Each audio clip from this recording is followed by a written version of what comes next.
Pemirsa yang dimuliakan Allah Subhanahu wa taala, nama Allah Al-Muhaimin bila kita fahami, bila kita hayati, maka akan menghadirkan keyakinan yang kokoh pada diri kita bahwa tidak ada yang dapat menyakiti kita, tidak ada yang dapat membuat mudarat kepada kita. Kenapa? Karena Allah Subhanahu wa taala Maha memelihara kita. Allah Maha mengendalikan segala sesuatu. Segala sesuatu dalam kendali Allah Subhanahu wa taala. Al-Muhaimin, nama Allah Subhanahu wa taala ini dijelaskan oleh para ulama bahwa kewenangan Allah Subhanahu wa taala, pemeliharaan Allah Subhanahu wa taala, kekuasaan Allah Subhanahu wa taala kepada makhluknya bukan kekuasaan yang otoriter, bukan kekuasaan yang semena-mena, tetapi yang pertama, haimanatullah, haimanatul hubbi wasyafaqah, yaitu kekuasaan pemeliharaan yang dinaungi oleh rasa cinta kasih Allah kepada hamba-hambanya. Kalau kita melihat seorang anak begitu merasa tenang dekat ibunya, dekat orang tuanya, kenapa? Karena mereka merasa dipelihara, dilindungi oleh kedua orang tuanya. Ketika seorang anak sakit, seorang ibu mengurusnya dengan penuh kasih sayang. Ketika anaknya panas, dicek berapa tensinya dan seterusnya. Ini mengajari bahwasanya dengan manusia saja, seseorang ketika merasa dijaga, dipelihara, ya, maka merasa tenang. Apalagi ketika kita merasakan penjagaan, pemeliharaan dari Rabbul Izzati. Ingat, Allah Subhanahu wa taala ketika menguasai kita, mengawasi kita penuh dengan cinta kasih sayang Allah kepada kita. Kemudian juga haimanatullah terhadap manusia, terhadap makhluknya, kekuasaan yang diliputi dengan amanah, tidak sewenang-wenang, karena Allah Subhanahu wa taala tidak mungkin menzolimi seseorang. Wala yazlimu rabbuka ahada. Allah Subhanahu wa taala yang walaupun tadi memiliki ilmu yang luar biasa lengkapnya, memiliki kemampuan yang tidak ada batasnya, kemudian keberlanjutan ilmu dan kudratullah Subhanahu wa taala tersebut dalam kemaha pemeliharaan Allah Subhanahu wa taala itu tidak ada kesewenang-wenangannya. Di situ ada amanah. Di situ Allah Subhanahu wa taala melakukan hamba-hambanya sesuai perintah dan ketentuan yang sudah Allah takdirkan. Ini yang membedakan dengan kekuasaan yang dimiliki oleh seseorang dengan amanah yang dimiliki oleh seseorang manusia yang kadang-kadang karena tidak memiliki hati yang kokoh dan kuat, kadang-kadang amanah yang dia miliki, kekuasaan yang diberikan kepadanya, dia lakukan dengan sewenang-wenang. Berbeda dengan Allah Al-Muhaimin, di dalam kekuasaannya Allah Subhanahu wa taala memperlakukan makhluknya dan hamba-hambanya sesuai dengan yang sudah Allah takdirkan. Kaum muslimin yang dimuliakan Allah Subhanahu wa taala, Allah Subhanahu wa taala yang maha memelihara, maha mengetahui apapun yang terjadi, yang kadang-kadang di luar batas nalar kita sendiri. Mari kita contohkan dalam banyak kisah dalam ayat Al-Quran, bagaimana Allah Subhanahu wa taala memberikan pemeliharaannya, perlindungannya, penjagaannya kepada Nabi Musa alaihissalam. Tatkala itu Nabi Musa alaihissalam berada pada masa di mana Fir'aun berharap membunuh setiap anak yang lahir.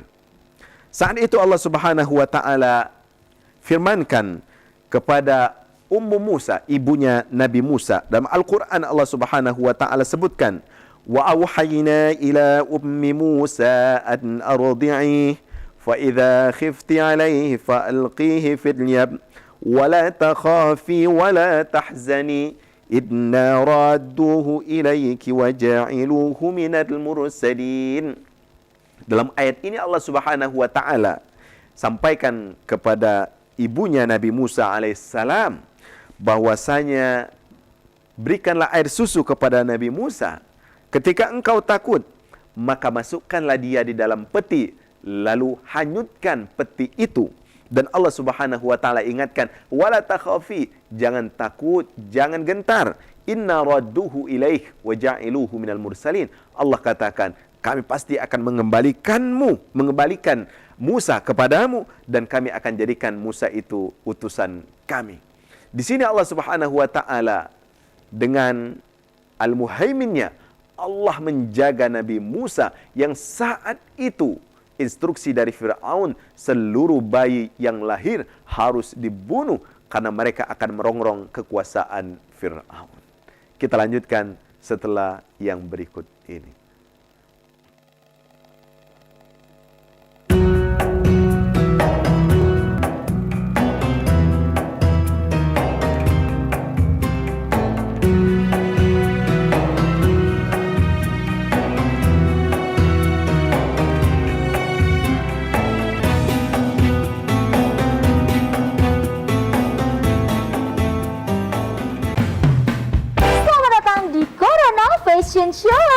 Fashion show menarik, gaya nyentrik namun mengkritik. Kita sambut peserta pertama kita dengan tema anti kuman, antibakteri, dan antivirus. Selalu mencuci tangan dengan air yang mengalir sebelum dan sesudah melakukan aktivitas atau menggunakan hand sanitizer. Peserta selanjutnya dengan tema jaga jarak aman. Jaga jarak minimal 1 meter saat berbicara dan beraktivitas. Jarak boleh jauh, tapi hati kita tetap bersatu. Peserta yang terakhir dengan tema anti percikan air dan debu. Masker dan face shield dapat melindungimu. Terima kasih telah membantu mencegah penularan COVID-19 menuju Indonesia sehat. Di masa-masa pandemi kayak gini, jangan lupa untuk rajin cuci tangan ya, Pak.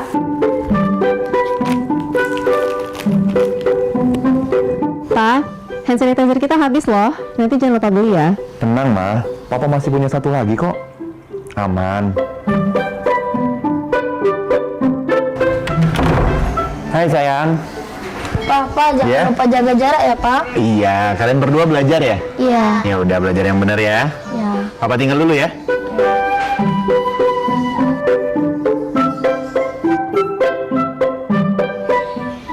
Tuh kan, Pak. Anaknya udah ingetin jaga jarak, maskernya juga jangan lupa dipakai dong. Makasih ya, Ma. Maskerku, maskermu melindungi kita. Mas, Pak, dengan menjaga jarak kita tetap bersatu. Sekarang siapa yang mau pakai hand sanitizer? COVID-19 dapat dicegah dengan 3M, memakai masker, mencuci tangan, dan menjaga jarak.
Nah, ada kata isi bu.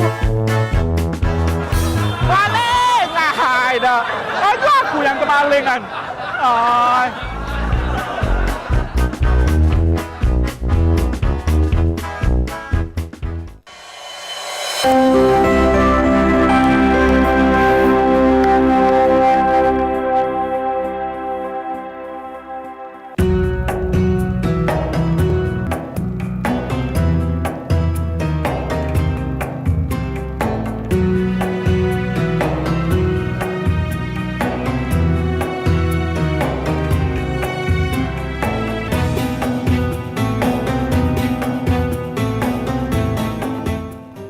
Pemirsa yang dimuliakan Allah Subhanahu wa taala, bayangkan bagaimana Nabi Musa alaihissalam yang saat itu masih bayi terjaga, bahkan dia hidup di istana Fir'aun.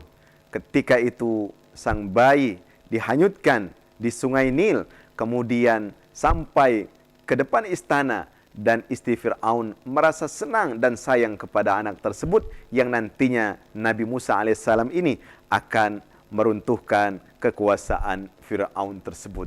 Siapa yang menjaganya? Siapa yang Al-Muhaimin di sini? Itulah Allah Subhanahu wa taala. Bagaimana rekayasa Fir'aun membunuh semua anak. Ternyata anak bayi yang akan menghancurkan kekuasaannya hidup dan besar di rumah dan istananya sendiri. Kalau bukan Allah yang Maha Muhaimin, yang Maha memelihara, yang Maha menjaga, tidak akan terjadi itu. Karenanya kaum muslimin yang dimuliakan Allah Subhanahu wa taala, masih banyak hal yang bisa kita gambarkan dalam keseharian kita. Kita pernah dicontohkan bagaimana Allah Subhanahu wa taala bisa menjaga seseorang dengan hal yang sangat kecil. Dan Allah Subhanahu wa taala juga bisa menghancurkan seseorang, menghancurkan sesuatu dengan sesuatu yang sangat kecil. Kita ingat bagaimana sarang laba-laba bisa menjaga Rasulullah dan Sayyidina Abu Bakar As-Siddiq dari kejaran musuh-musuh Islam ketika beliau berdua berada di Gua Thur yang sangat lemah, sangat rapuh. Tetapi dengan kerapuhan itu ternyata Allah Subhanahu wa taala menjaga agama Islam ini.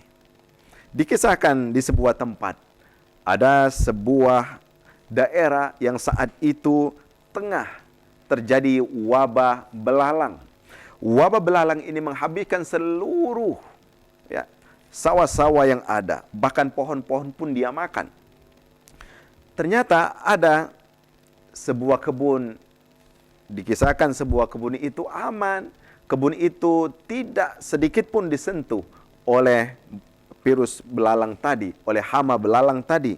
Ketika ditanya kepada si pemilik kebun, ternyata pemilik kebun mengatakan, ya, saya punya obatnya, dan obatnya tidak lain adalah saya mengeluarkan zakat saya ketika saya panen. Dengan zakat itulah, itu menjadi obat saya dari hama belalang ini. Siapa yang menjaga yang seperti itu dengan hal yang sepele, dengan hal yang sepertinya kecil? Ternyata Allah Subhanahu wa taala Al-Muhaimin. Pemirsa yang dimuliakan Allah Subhanahu wa taala, dari nama Allah Subhanahu wa taala Al-Muhaimin, apa yang harus kita jadikan pada diri kita sebagai seorang muslim? Yang pertama, seorang muslim hendaknya memiliki keyakinan yang utuh, yang sempurna bahwa Allah Subhanahu wa taala yang maha memelihara kita semua.